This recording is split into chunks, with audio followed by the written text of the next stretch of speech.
Samajwadi party के वरिष्ठ नेता मोहम्मद आजम खान को भले ही सुप्रीम कोर्ट से राहत मिल गई हो, लेकिन जिला रामपुर एमपी एमएलए कोर्ट में उन पर 7 मामलों में आरोप तय कर दिए गए हैं। अदालत में अब मुकदमा तेजी से चलेगा, गवाहों की पेशी होगी और उसके बाद अदालत के फैसले का नंबर आ जाएगा। रामपुर जिला अदालत से बाहर निकले आजम खान मीडिया के सवालों पर जवाब देते हुए जहां सुप्रीम कोर्ट के लिए शुक्रगुजार नजर आए, वहीं प्रदेश सरकार पर पूछे गए सवालों में सरकार का बचाव करते दिखे। सार्वजनिक स्थानों पर नमाज को लेकर पूछे गए सवाल पर उन्होंने स्पष्टीकरण ही दे डाला कि नमाज पर कहीं पाबंदी नहीं, बल्कि कहां पढ़ी जाए इस पर बहस हो रही है। इतना ही नहीं, मुख्यमंत्री योगी आदित्यनाथ को राजा की संज्ञा देते हुए उन्होंने ये तक कह डाला कि ये सब राजा के मन पर निर्भर करता है।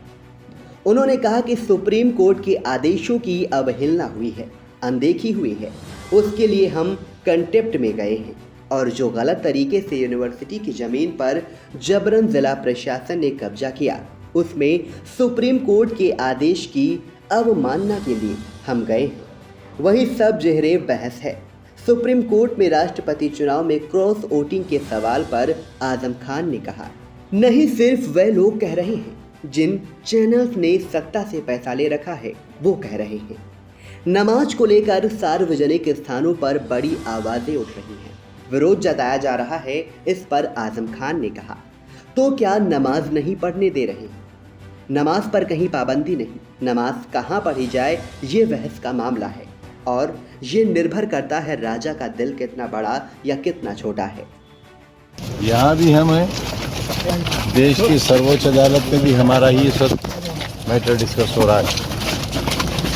सुप्रीम कोर्ट के आदेशों की अवहेलना हुई, अनदेखी हुई, उसके लिए हम कंटेम्प्ट गए हैं और जो गलत तरीके से यूनिवर्सिटी की ज़मीन पर जबरन जिला प्रशासन ने कब्जा किया है, उसमें सुप्रीम कोर्ट के आदेश की अवमानना के लिए हम गए हैं। वही इस वक्त ज़ेरे बहस है सुप्रीम कोर्ट में, बहस चल रही है। जगह तो है पीछे, तुम पीछे जगह विपक्ष का कैंडिडेट हार गया। क्रॉस वोटिंग भी उपचुनाव में छापा से क्रॉस वोटिंग हुई है। सिर्फ वो लोग कह रहे हैं जो जिन चैनल्स ने सत्ता से पैसा ले रखा है वो कह रहे हैं क्या नमाज नहीं पढ़ने दे रहे हैं? नमाज पे पाबंदी उठाई जाती है। नहीं, नमाज पे कहीं पाबंदी नहीं है। नमाज कहाँ पढ़ी जाए ये बहस का मामला है और ये मुनसर करता है कि राजा का दिल कितना बड़ा या कितना छोटा है। उधर जिला अदालत में मामलों की जानकारी देते हुए सरकारी वकील कमल गुप्ता ने बताया, आजम खान के साथ मामले में जांच फ्रेम हुआ है, जिसमें 3 मामले थाना कोतवाली से संबंधित हैं और 4 मामले थानागंज से डूंगरपुर वाले मामले में चार्ज फ्रेम हुआ है। सारे मुलजिमान आजम खान, वीरेंद्र गोयल, फसाहत शानू, ओमेंद्र चौहान न्यायालय आए थे और न्यायालय में इनके ऊपर चार्ज फ्रेम कर दिया गया है। आरोप तय कर दिए गए हैं। 3 मामले तो थाना कोतवाली से संबंधित हैं, 4 मामले थानागंज से डूंगरपुर से संबंधित हैं, जहां मकान ढाए गए हैं, तोड़े गए हैं, जबरन कब्जा किया गया है। इन आरोपियों द्वारा अब इनके खिलाफ इन मामलों में जिनमें आरोप तय हुए हैं मुकदमा चलेगा। गवाह को तलब किया जाएगा। यतीम खाने के प्रकरण में भी इन आरोपियों पर आरोप तय किए गए हैं। आज आजम खां के 7 मामले में चार्ज फ्रेम हुआ है, जिसमें 3 मामले थाना कोतवाली संबंधित हैं और 4 मामले थानागंज से डूंगरपुर वाले मामले में चार्ज फ्रेम हुआ है। सारे मुलजिमान आजम खां, वीरेंद्र गोयल, फसाद शानू, ओमेंद्र चौहान, सारे मुलजिमान आज माननीय न्यायालय आए थे और माननीय न्यायालय में इनके ऊपर चार्ज फ्रेम कर दिया है। चार्ज फ्रेम मतलब आरोप तय हो? आरोप तय कर दिए, इनको आरोपी बना लिया है। आरोपी बना लिया। कौन कौन से मामले हैं? 3 मामले तो थाना कोतवाली संबंधित हैं और 4 मामले थानागंज से डूंगरपुर से संबंधित हैं, जहां मकान ढाए गए हैं, तोड़े गए हैं, जबरन कब्जा किया गया है इन आरोपियों द्वारा।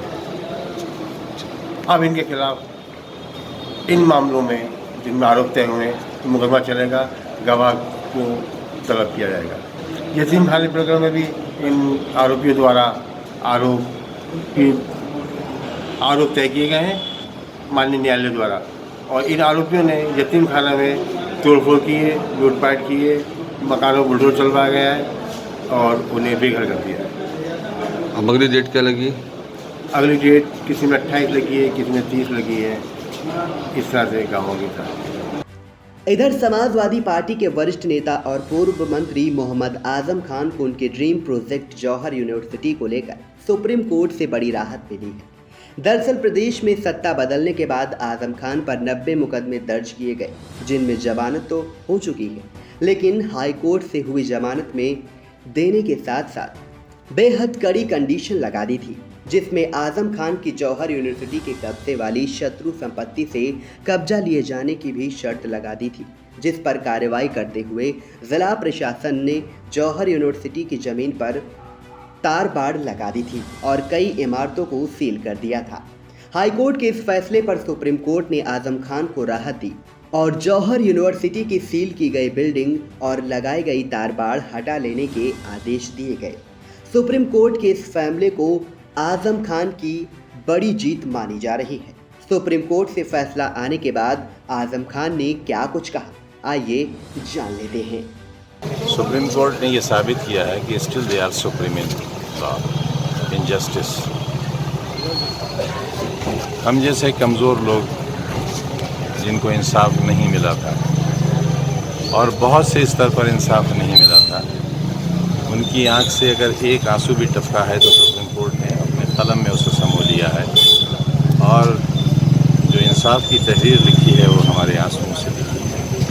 जाहिर है हम सुप्रीम कोर्ट के इस मौजूदा फैसले के शुक्रगुजार भी हैं और उनके एहसानमंद भी हैं, और हम जैसे कमज़ोरों का, जिन पर वक्त, हालात और इक़्तिदार में रहने वाले लोग सितम करने का कोई मौका नहीं छोड़ रहे हैं, वहाँ सुप्रीम कोर्ट अपने इंसाफ से हम लोगों को जिस तरह बचा रही है, हम उनको जिंदाबाद कहते हैं। दरअसल हाई कोर्ट में हमारी एक ज़मानत लगी हुई थी। मुर्गी डकैती, भैंस डकैती, शराब की दुकान लूट ली मंत्री रहते हुए, उन्हीं में से एक की ज़मानत लगी हुई थी, जिस पर अदालत ने क्रिमिनल मैटर के साथ साथ सिविल इश्यूज़ को भी सेटल कर दिया, उस पर भी अपनी राय नहीं, अपना फैसला दे दिया। और उस फैसले में यूनिवर्सिटी की बहुत सी ज़मीन और कई इमारतों पर भी कब्ज़ा कर लेने का जिला प्रशासन को हुक्म दिया। सुप्रीम कोर्ट ने हमारी अपील पर हाई कोर्ट के उस फैसले को स्टे कर दिया था। कंडीशंस ही नहीं, वो तो बिल्कुल लॉ के ख़िलाफ़ था। जो रिलीफ मांगा ही नहीं गया वो रिलीफ नहीं दिया जा सकता। इस पर सुप्रीम कोर्ट ने बहुत बुरा माना कि क्रिमिनल इश्यूज़ को सेटल करने के साथ साथ या करने के बजाय आप सिविल मैटर्स को कैसे डिसाइड कर सकते हैं। उस पर काफ़ी एडवर्स कमेंट्स रहे और सख्त रही सुप्रीम कोर्ट। हमें न्याय मिला, सबको हटा लेने का, जो इमारतें सील की गई हैं उनको अनसील करने का।